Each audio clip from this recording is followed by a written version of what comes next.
We are Linnea and Akila, and for 4 years, the road was our home. In May of 2020, I started building out our little van, and after about 8 months, Akila and I were moved into our little DIY cabin on wheels, and we hit the road. We spent countless nights in the backcountry, traveled thousands of miles, woke up to new landscapes every day, and we lived with a kind of freedom that made me feel my most vibrant.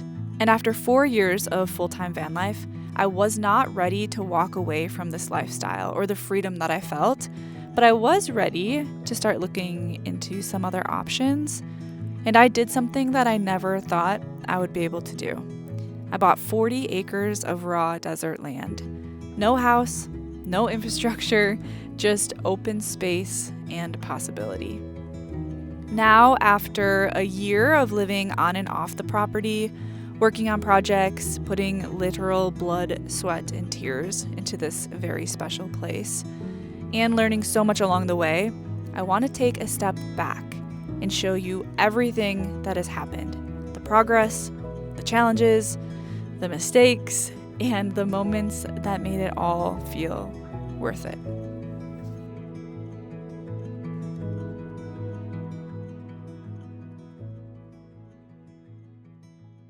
I know I'm not telling or sharing this with anybody yet, but just the fact that this is being recorded and that it's like a real possibility that I might want to share it later is pretty trippy. This is like my favorite part of the property. Oh, that looks really yummy. Wow, Akila. She approves of the property, I think. After a few years on the road, I began looking for land out west, but nothing really checked all of the boxes. There are a lot of things to look for when searching for land, and a lot of little challenges that can pop up, or big challenges, depending on who you're talking to. For me, I knew that I did not want to be a part of an LOA or an HOA. I knew that I wanted to be butting up against public land. I knew that I wanted as much freedom as I could possibly find within a county. I knew that I wanted to find a place in high desert or a very arid environment. I wanted to be in a location where I could access a lot of outdoor adventure things and a location that easily supported off-grid living. So yeah, it's safe to say that my list was quite extensive. Anyway, throughout my search, I ended up going to visit my friends Elsa and Baron, and they had mentioned that their friend had a lot for sale. And since I was already in the process of looking at land, why not just take a look? Well, I think I might have found my land.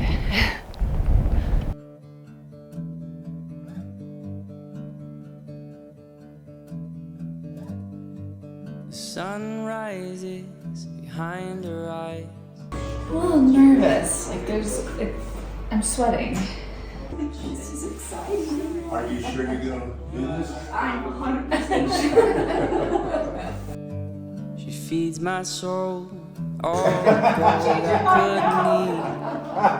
could need. This whole time I've been searching for the wrong thing. The process of buying land can be really overwhelming. This 40-acre property cost $100,000, and I was able to put $50,000 down and pay off the other half bit by bit. And I'm not gonna lie, this was so nerve-wracking. Handing over that much hard-earned money and committing to something so huge, I mean, I have nothing to compare that to.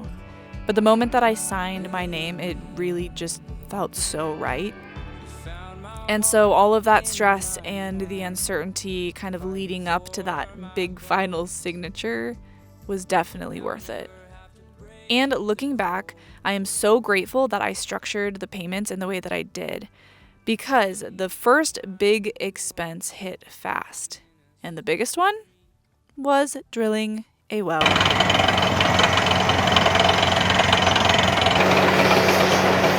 The whole well drilling process was one of the most stressful weeks of my life. I quickly learned that wells are outrageously expensive, and it really is just a gamble. You can spend tens of thousands of dollars and still come up dry. And I am not a gambler, far from it, but I did need water. So I started by paying $500 to a well-known guy in the area to use electromagnetic imaging and water witching to find the best drilling spot. So we skipped past one right there. So what I look at is this number here. Okay. So for every negative And whether you think this is a scam or not, I don't care. I just needed a starting point. How cool is that? And I'm beyond grateful that I did it this way. Basically, I just didn't want to take full responsibility of messing this up. So I paid somebody else to do it. Once I had that drilling location staked out, it was time for the big machines to come in. And this drilling process itself was quite intense. They came in while it was snowing to set up the machines. And then I believe it was about 3 to 4 days of drilling with very little water.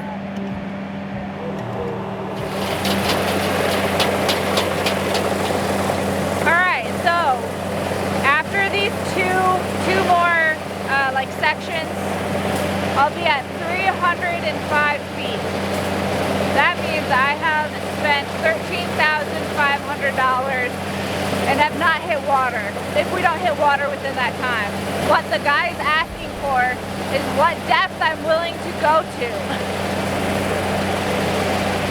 And I don't know what to do. It's all a crapshoot. You don't know.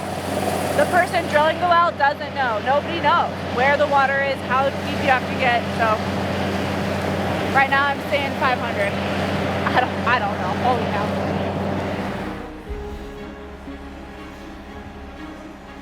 We're at 3 gallons a minute. Oh my God. We still have 40 feet to drill and we're at 3 gallons a minute and I'm so fucking relieved. As I was ready to call it quits, they hit water.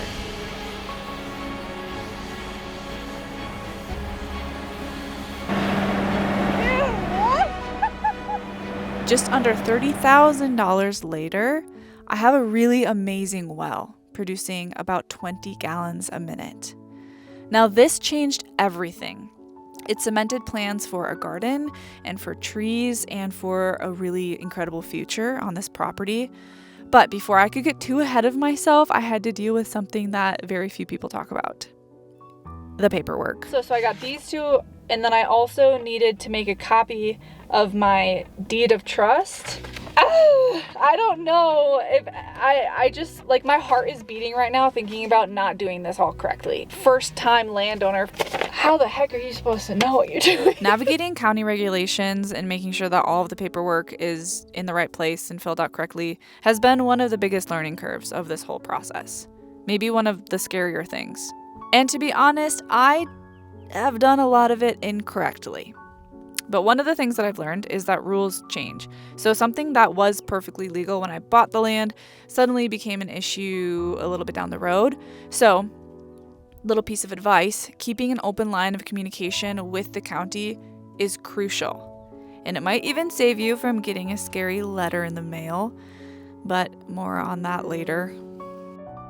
As you've seen, I walked into this whole process of buying and developing raw land with absolutely no idea of all of the challenges that would arise, which is also, in my mind, a really beautiful part of the process. A lot of the stress that I did feel off and on came from the financial aspects of things, the paperwork, learning about the legality of living here and building here. And I have worked really hard, and I think I'm really quite good at remaining grounded through a lot of the challenges that are just thrown my way. But a main catalyst for me to stay really grounded and maintain perspective is therapy. And with that, I want to give a huge thanks to BetterHelp for supporting my channel and for sponsoring this video. One of the biggest challenges that I faced this summer with owning land is dealing with some of the people around me.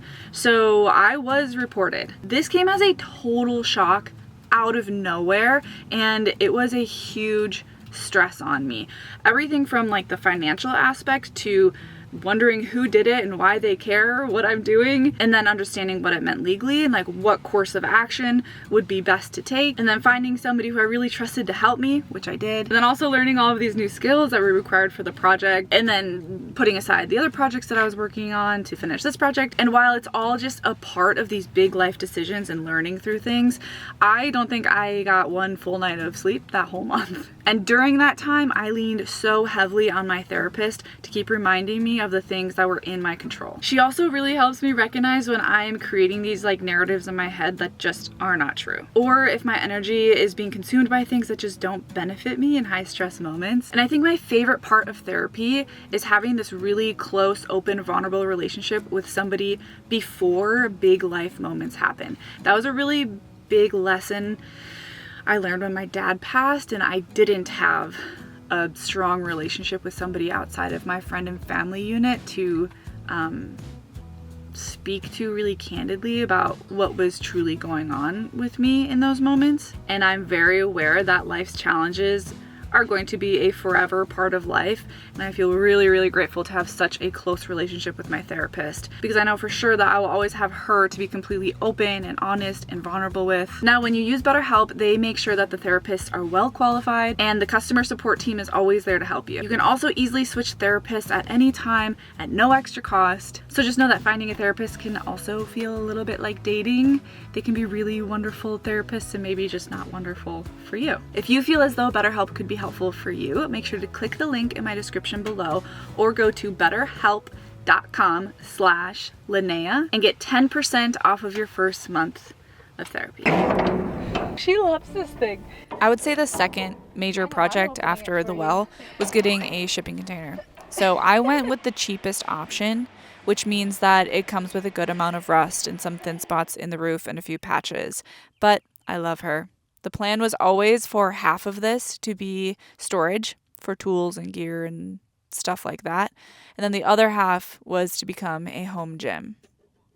And when spring came, a new rhythm came with it, and I started to get to know my neighbors, and I started working on my little drive, if you could call it that, moving a lot of rocks.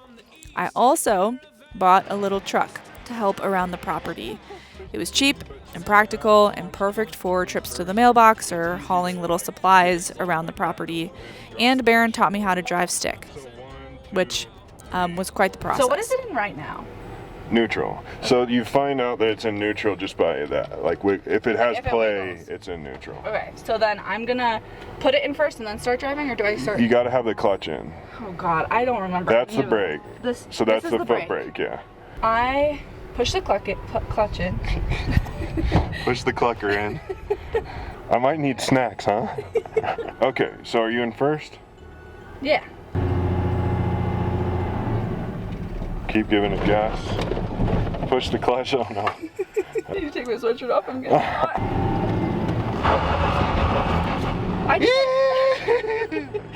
We're moving! There you have it. There's my new truck. So with the warmer weather, I turned my attention to what I now call my studio. Originally, I had planned to build a very simple shed. So I started by constructing the floor. I bought a really simple plan online and just followed that because I had no idea what I was doing. That's a really big theme in my life. I mostly don't know what I'm doing at all times, and I do it anyway, and then I learn.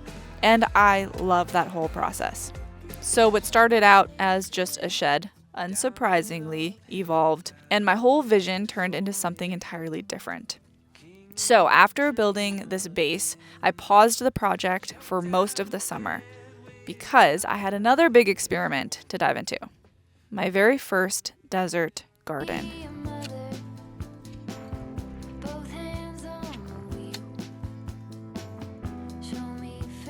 I had no idea what I was doing, but I jumped in anyway.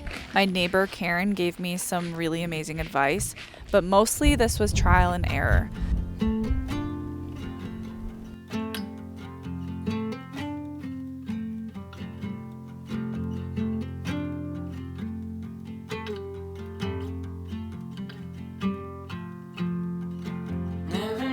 I planted carrots and peas, kale, and potatoes directly into the ground. I built 2 raised beds, one for a 3 Sisters experiment and another for herbs and some leafy greens. Some things thrived, some struggled, some did terribly, but no matter what, stepping back and seeing a garden that you built with your own hands is one of the most rewarding feelings. Hey, that's not too shabby. Not super beautiful, but it will be functional. And from everything that I learned of this first year gardening in this environment, I'm so excited to get my garden situated for this upcoming year because I know that I will at least double my yield.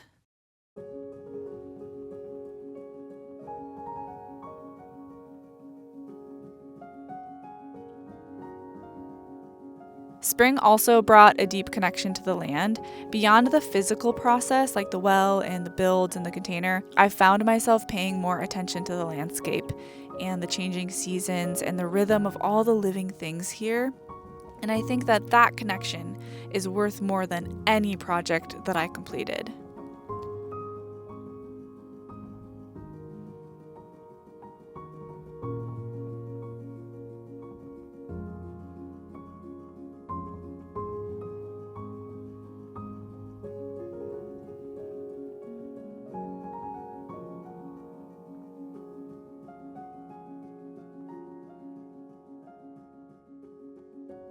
Anyway, with a garden comes critters that want to eat your garden. So I spent about a month building a fence. I found a guy on Facebook Marketplace who sold posts for like $5 or $8 each. I then used Quikrete and I wrapped it all in chicken wire. And I love my little fence. Hi, sweetie. Oh my goodness, hi.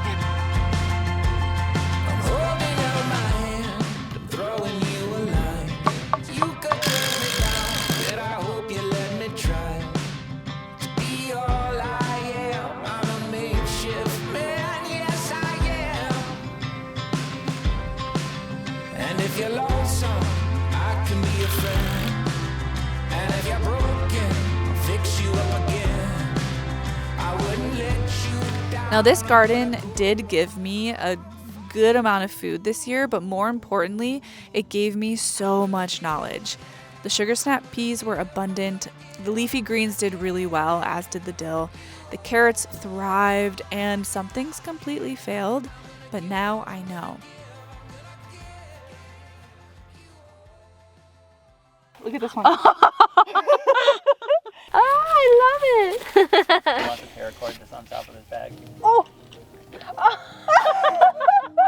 Here. This is the first potato from the garden. Oh, this is the purple potato. Look at it. Oh, I love purple. Oh, I love purple potatoes. Oh yeah, potatoes. You have a nice pile so far. Look at this storm. I love these afternoon storms, but it does interrupt some of my work. Ouch. I did spend a good chunk of time painting my shipping container. It came in obviously very rusted and like the most obnoxious orange ever. This orange has got to go. Which really stood out in the desert. So I took to sanding all of the rust off, and luckily my neighbor James allowed me to use his sprayer, and I got the job done in just a few days. And I think that the color is absolutely perfect. It blends in beautifully, and I just really love how it all turned out. This was a big project, and if you have been watching my videos over the last 5 years or so, you already know this. But something about me is that I really love learning things, and I love the process of wanting to do something, not knowing how to do it, taking time to learn each and every step, trying to do it, making mistakes, but then stepping back at the end of the day, feeling an incredible reward and boost in confidence, and this triumphant feeling that just continues to snowball into realizing that we can do so much more than what we think we can.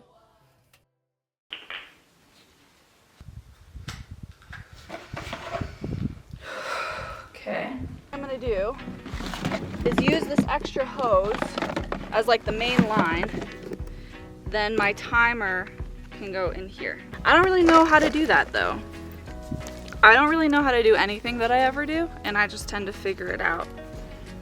So just a reminder, you don't actually have to know what you're doing to learn how to do what you want to do. I mentioned this briefly before, but I was not on the property all the time throughout the year. So because I was still traveling in the van quite often, I needed to figure out a simple irrigation system for the garden. Otherwise, everything would have died while I was away. So I bought a pump and a timer and some irrigation hoses, and I set up a simple and effective irrigation system that was pretty cheap, and it all worked well. I'll make sure to link the video above if you want to do something similar, but I am looking forward to setting up something a little bit different this year, mostly because I'm not super stoked on the waste of irrigation hoses each year.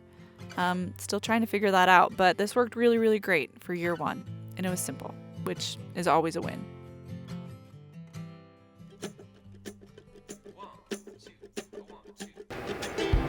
Towards the end of summer, I traveled back to the property and I started gathering materials for the studio space, which included some used windows and a used door and these big logs that needed to be stripped. The intention of the studio space is to be a creative space, and I think my favorite part of it is that the studio itself is kind of a work of art on its own. Like I mentioned, I really had no idea what I was doing. I kind of just have been making stuff up as I go, which is exactly how I built the van. And every time I do that, I really, really love how things turn out. Mostly because I think I'm really good at not taking things too seriously. Okay. Oh, look at that!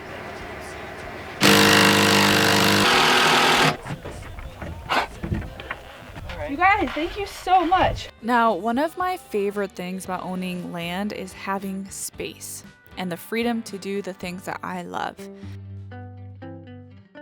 Like tanning hides and processing wild clay. This is right out of the earth.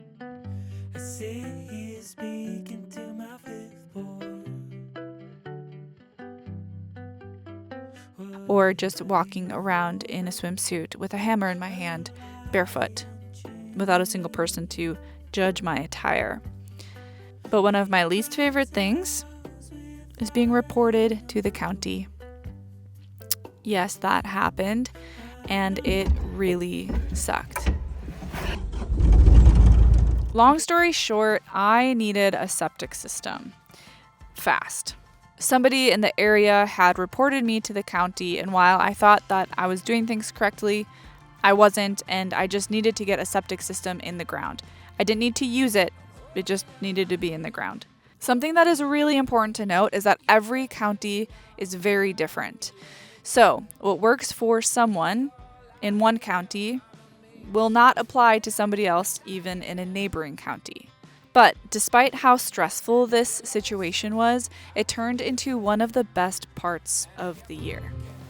Okay, all of the materials are here. The tank is in the ground right here with trenches down the hill at a right angle.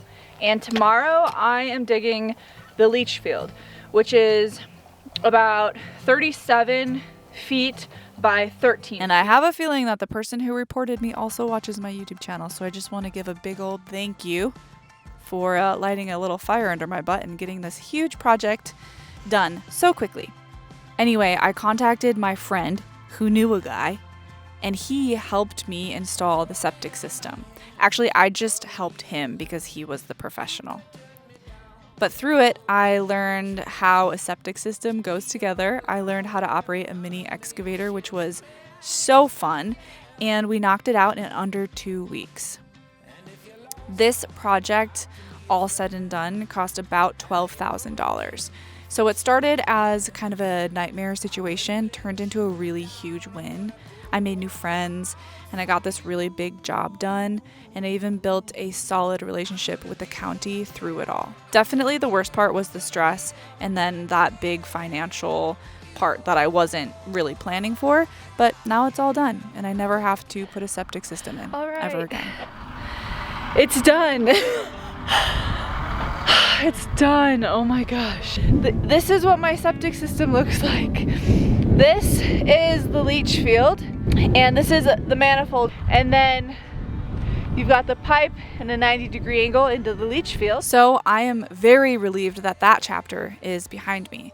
And now with my septic system in, and the well drilled, and the land slowly transforming, I am just so much closer to everything that I've envisioned here. But in the same breath, I am in no way trying to rush any of these processes.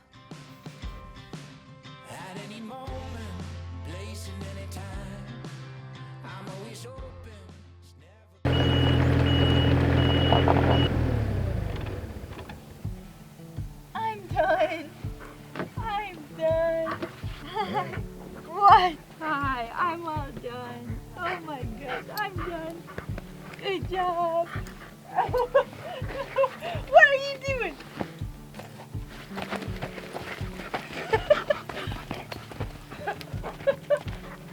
My septic is done.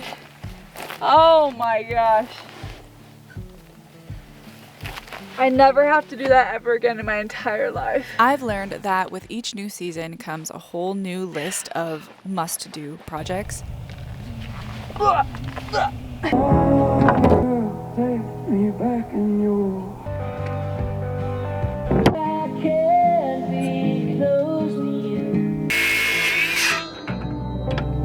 So if you think, oh, fall is just around the corner, maybe I'll finally get to rest. Or winter's almost here, how amazing would it be to lay in bed and just read all day? Well, when you're responsible for some raw acreage, that just never really happens. So along with the septic situation, I wanted to get the majority of the studio done before snow and sleet arrived. Oh my gosh, it's perfect. Oh my god, it's perfect. Down an uphill battle.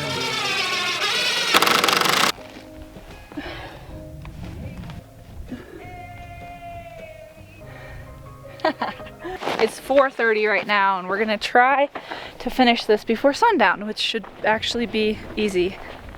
Maybe I shouldn't say that. I have newer ones if that one is dull from the middle. But at the same time, I needed to clean up the garden and plant the 2 fall crops that I wanted to try. And on top of that, I had to winterize the van and install the wood stove. It's always a balance, figuring out what's urgent, what can wait, and what absolutely has to get done before the weather makes it impossible.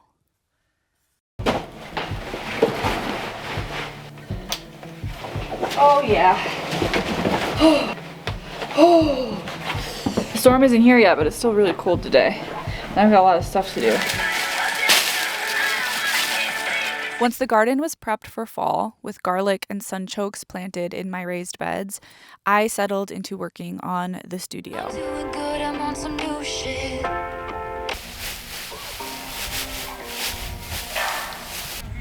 So beautiful. The ceiling went up, and then the framing, and I spent a full week on the walls and found a really beautiful door on Facebook Marketplace. Now, I've already mentioned this, but a lot of what you see here is my first time doing these things. Framing windows and building a custom door frame, hanging a door, putting up walls. And just like when I built my van, I had no previous experience. And I did it all by myself, with the help of YouTube University, of course. And it is exhausting and challenging, but it is also so much fun. Shall we bring the door over? I feel like that's a really good first step. Gather together and let 'em all know we're here together and away we go. Come on. Well, I'm really hoping I can do this myself because I don't have any other choice, really. I can feel it deep inside my soul. Oh, that's heavy. Grab my hand and let the good times roll. Take a picture So heavy. now that everyone's here. It's time in. I have no idea how to do this. Working by myself is one of my favorite things to do. I dance and I sing and I play with Aquila and I move at my own pace. I can make it back about an hour or so.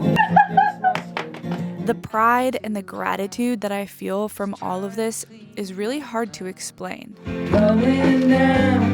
baby! Look!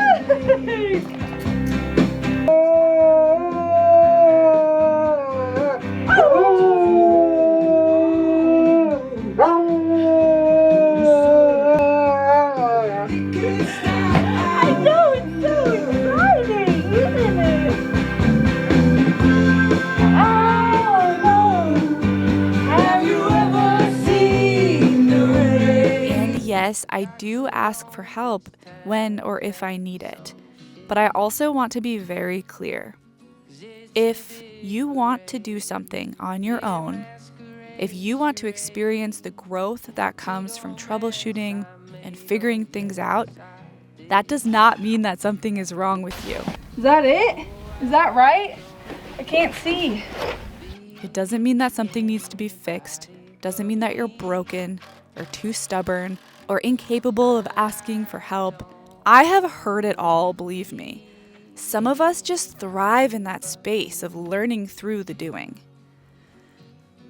It's one of those things that makes me feel so incredibly alive, and if that's the same for you too, I just encourage you not to let other people's projections change the way that you want to do things. Because, as I've already mentioned, it is so damn fun and so rewarding. Building the studio space has been one of my favorite projects to date. I feel like I've been healing myself through the building process and learning so much and gaining confidence that will carry into even bigger projects, and I wouldn't want it any other way.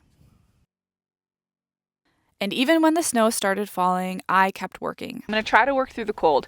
Akila took 3 steps outside and said, hell no.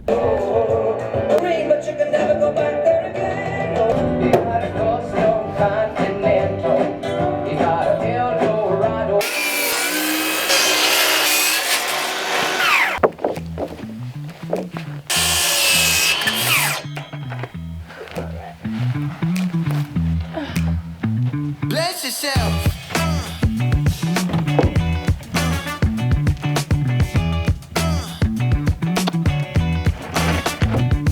No, I have the wrong bit. I have the wrong drill bit on. God. I got something that you never heard. So sweet like a dessert. It's cold, got you saying, got you. Don't tell me you ain't loving it. It looks so much better having a little bit more something on the roof instead of just like a little board. The roof needed a lot of work before weather came, and there's something really special about working through the seasons. Feeling that shift in the air when you're in the middle of a project, knowing that you're building something that will exist through all of these changing elements. Standing in the sunlight, la la la la la la la la. Now that I'm all on my own. Shit. Oh no.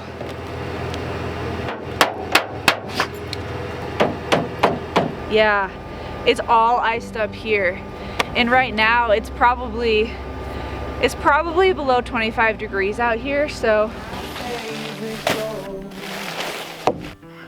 Above the rest, you're the best I know.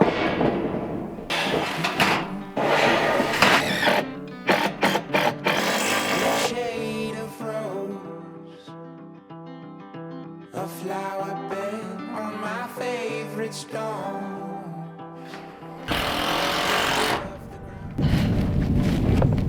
it's getting windy. Oh, whoa, oh my gosh, it's so beautiful.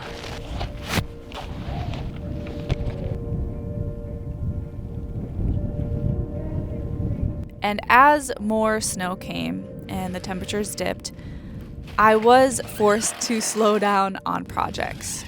And I think that's the beauty of seasons and something that I definitely need in my life.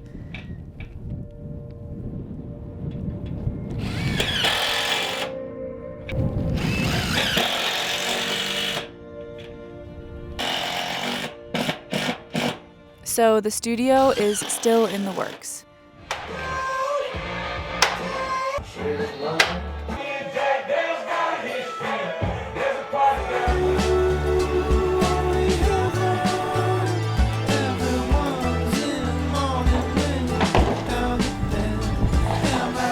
who I do it for. Oh, I don't wanna. This is crazy. I have a desk. And I'm already planning next year's garden. But the biggest project coming up is breaking ground on my straw bale house. This land has changed me in many ways. It has tested me and pushed me and given me the kind of freedom that I've always wanted. But more than that, it has taught me how to listen to its rhythms and its challenges and the balance that already exists here. Legally, I have to develop parts of this if I want to spend time on this property. But I want to do that with as much care as possible. I don't want to tame this place or reshape it into something unrecognizable. I just want to carve out a little space for myself to exist alongside everything else that already thrives here, to build in a way that supports the land instead of stripping it. And while this first year was full of unexpected lessons and challenges and some pretty big wins, I know that this was only the beginning. So here's to year 2. A bigger garden, a rustic studio space, a home built from the earth, and whatever else this land has in store for me. Let's just say you're gonna want to stick around for this one.